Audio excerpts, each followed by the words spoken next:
Pertama-tama kita menjaga puji dan syukur kepada Allah Subhanahu wa taala karena pada hari ini kita masih diberi nikmat kesehatan dan nikmat kesempatan untuk hadir bersama-sama di tempat yang mulia ini guna menyaksikan pernikahan kedua mempelai ini.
Wahai Rida Saputra bin Haji Ibrahim, saya nikahkan saudara dengan seorang perempuan yang bernama Bulkis binti Bakri, yang mana walinya telah mewakilkan dan menyerahkan kepada saya untuk menikahkan anaknya dengan engkau dengan mahar 88 rial dan 1 setel perhiasan emas berlian tunai karena Allah.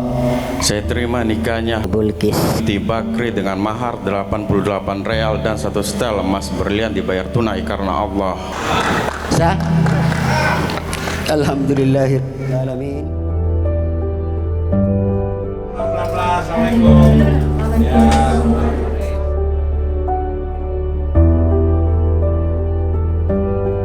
Alhamdulillah sudah berumah tangga.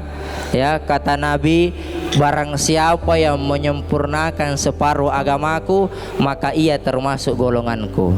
Jadi orang tuanya laki-laki ikhlaskan anak tak untuk memperjuangkan istrinya, dan orang tua dari perempuan ikhlaskan anak tak yang perempuan untuk membantu suaminya berjuang bersama-sama. Karena harapan kita anak tak bisa menjadi keluarga sakinah mawaddah warahmah.